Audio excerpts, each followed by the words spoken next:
What's going on, everybody? This be your boy DJ Anonymous for Sportsbizmusic, the podcast, episode 84.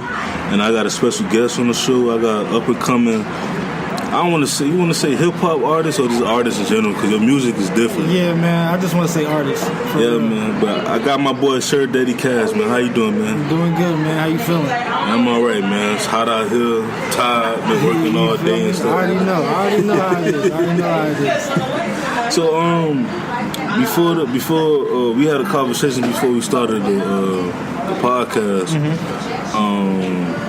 You said you're not originally from Florida. You from Indiana. And people get that confused too, because like I be down here, I be posting a lot, and I always put Miami just because like that's where like everything's at. But I'm originally from Indianapolis, Indiana. Okay, so before we get into questions, like just introduce yourself to the people. How y'all doing, everybody? I'm Sir Danny Cash, born and raised Indianapolis, Indiana.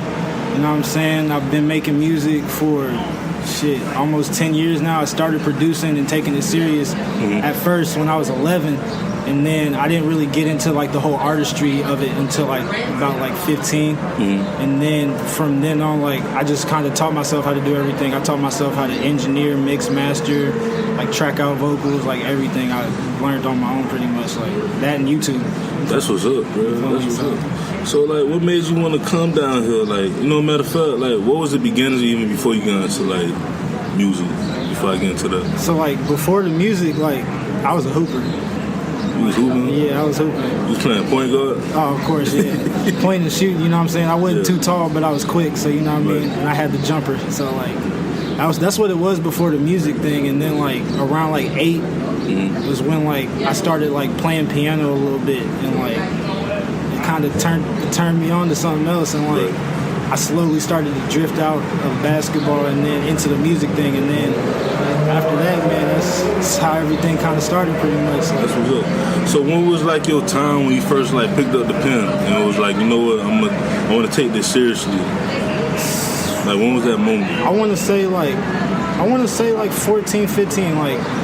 Because I was thinking about it, but like I didn't have the confidence to really do it. And then like my older brother, shout out to my older brother, he really put the bug in my ear to really get it going. You know what I mean? So like I had recorded my first, it was a freestyle that Nipsey Hussle's Check Me Out. That's what's up. And so like I did that, and like I showed my best friend, and he was with it. He was like, man, like, nigga, is this you? I was like, yeah, bro, like, you know what I'm saying? I'm trying it out, seeing what it is, you know what I mean? And he was like, bro, do it, like, do it. And then I showed friends at school, and then, like, the high school got onto it, and, like, that was just motivation to keep going. Like, so it was just a sign pretty much from the universe that, I'm doing something right.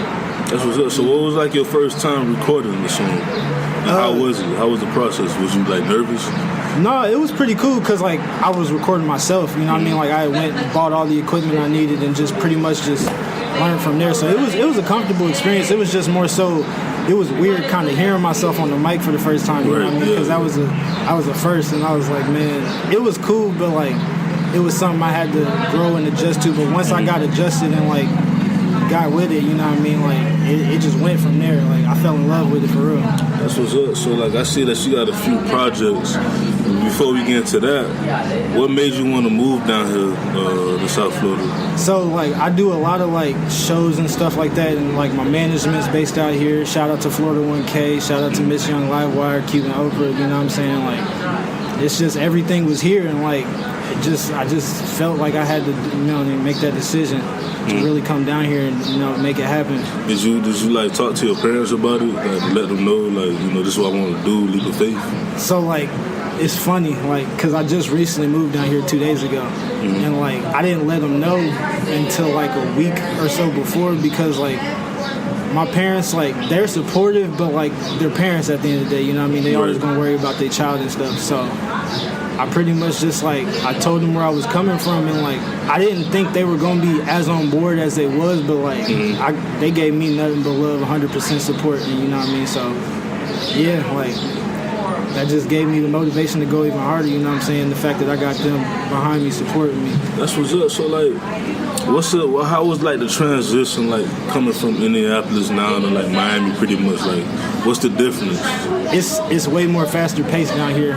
Yeah. And y'all hustlers down here too. Y'all hustle for real. Y'all some hustle motherfuckers. Y'all some hustle motherfuckers. But you know what I mean? Like, I love that though. Like, because back home, you know what I'm saying? Like, it was just certain things that like can really stagnate you. You know what I'm saying? And really keep you there. And keep you from wanting to do what you want to do, you know what I mean? Because it's cheap to live there. There's always jobs and stuff. Jobs pay high, so it's like you can get stuck in that mentality, you know what I'm saying, of just like, oh man, I'm comfortable doing what I'm doing now rather than doing what you want to do, you feel me? So I just had to break that cycle and really, you know, just go out on the leap of faith.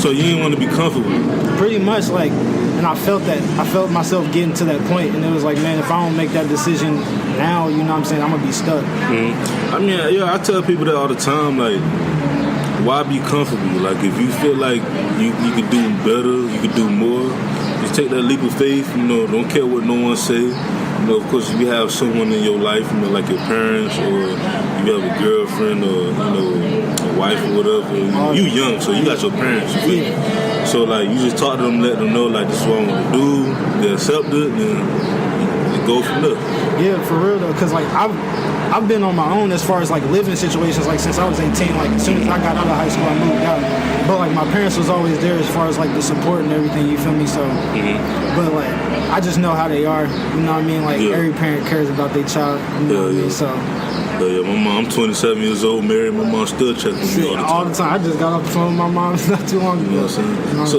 let's talk about your influences. Who was you influenced by growing up? Wiz was a big influence. Like, if it wasn't for him, honestly, I wouldn't even believe, like, I could even achieve or even try to achieve it, because, like, I know you watch his day-to-days and stuff. Yeah, I tried to, I'm like...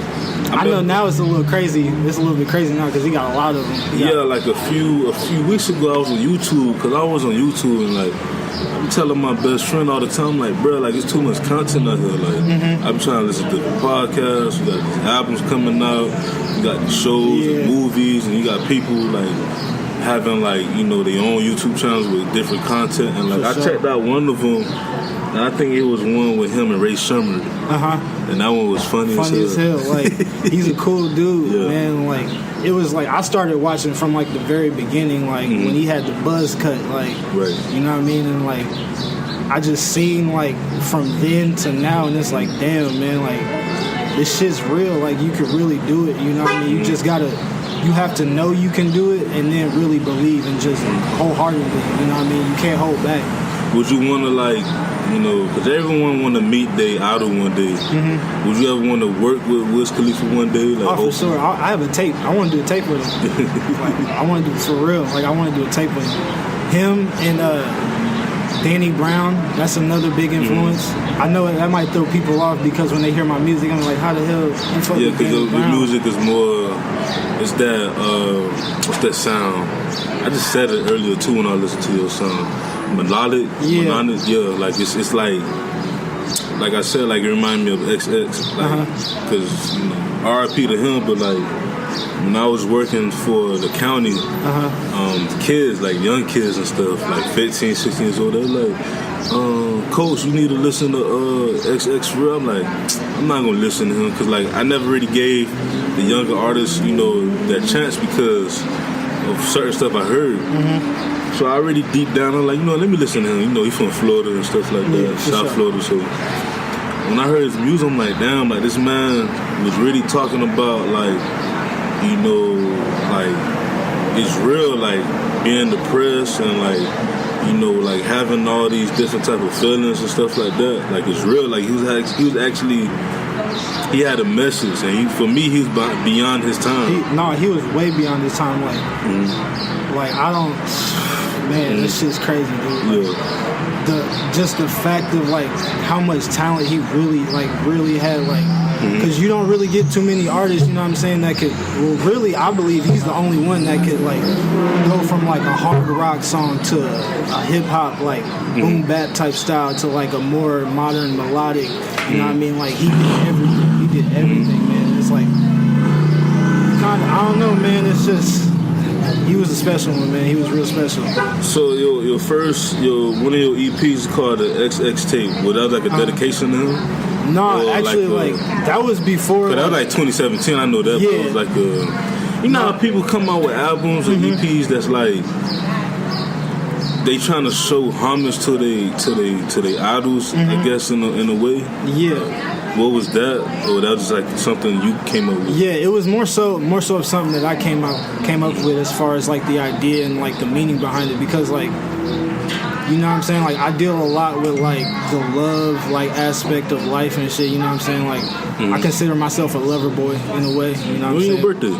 January 30th. Oh, you're Aquarius. You know what I mean? So, like, hey, you know what I'm saying? Yeah. If you in Aquarius, you know what it is. But yeah, so, like, that whole tape specifically, it was behind, like, a girl. And, like, from the start of it, it was, like, kind of showing, like, where I was, and then like every song after that, it kind of goes into like, you know what I mean, the want and like what the want is, you know what I'm saying? So like that's pretty much it as far as like the whole little idea and like how I went into the tape thinking, you know what I mean? So like it's a real story if you like listen to it from track to track to track. Cause I think this is a Young Love Part 2 is on that project. Yeah, that was my favorite song, bro. No, that's my favorite song from you. Like, do I listen to the whole track? Cause you got some good track, even the story, the actual like the whole project is like real good, but like that song from the XX tape, Young Love Part 2, it's hard, man. No, like I get that a lot too. Like as far as like performing, like that's my favorite one to perform, and that's the one people love to hear. You know what I'm saying? Because like I don't know, it's just something about it. It hits different. I feel like people really feel that. You know what I mean? That's what's up, bro. What's up with so let's talk about Eternal Wave and Eternal Wave Records. Like that's yours, baby. That's my brand, yeah. Like so I recently started those two. The Eternal Wave, it was more so of just the overall brand, like because like the meaning behind it is like I believe we're all like, you know what I mean, on our own frequency as far as like life and goes and with the universe and shit, you know what I'm saying? Like not everybody's in tune with the same thing, but like, you know what I'm saying, we're all in tune in some kind of way. So it's just, you know what I mean, like we just live in our eternal wave, you know what I mean? Like what made you want to like create it? Cause like, you know, you only 21. I remember when I was how old I was, 15, 16, 17, as a DJ, you know, I came out with a record label called Downright Gangsta Entertainment. You know, that's something I still, even though it's on the back burner for now, I still want to do. Yeah, still want to do it in the future. Like, what made you want to be different? It's like, you know, I want to have my own record label and my own brand. Especially, well, with now, like the way the music industry works, like you don't really need like labels. You know what I'm saying? Like you don't need them at all. Like so, like my whole goal with this was just like I wanted to have something that not only just me as an artist, but I wanted to be able to really establish myself as like a real business, you know what I'm saying? Because like that's what people look at the end of the day, especially like when you get into the corporate level, like people look at that before they even look at the artist in a way, you know what I'm saying? So like, but it all ties in together, you know what I mean? So that was pretty much like my whole like mindset about like going about it, you know what I mean? Like really making sure that I was there as far as like my business and everything like that, so that way people take me more seriously when I approach them. Yeah, that's like in any industry. Like if you have a team, if you have other like businesses that you running, a lot of people gonna look at you like, man, I want to invest in him because he's growing as a brand. So for me, I had to think about that. I'm like, why these people like just be throwing money like this venture capitalists? And I had one on the show. And basically what it is, like, they just want to see that you're doing your thing, that you're really serious about it, that you're making money on your own before you even ask for a loan. Yeah, no, they pay attention to that. Like, people really look at that, like, for real. So that's pretty much what it was, like. And plus, I've always been, like, that type of person, like, very business-oriented, you know what I'm saying? It was just something hit, and it's like I had to kind of start it, you know what I mean? Just take that leap and go. Right, so you're 21 years old. When do you want to start signing artists? Once you blow up? Yeah, like I really want to get the ball rolling. Not even just myself, but like with the brand as well, because I know like the brand is what's gonna catapult everything. You know what I mean? So once I can really get the brand off the ground and myself a little bit, you know what I'm saying? Like I'm gonna start looking into artists, but I'm looking into more so producers. Okay, so I feel like that's like for me, like to give you a little bit of game. Like I never thought about that. because I'm a DJ, but you know, artists, they should, you know, they like yourself create like a record label already, like 2021,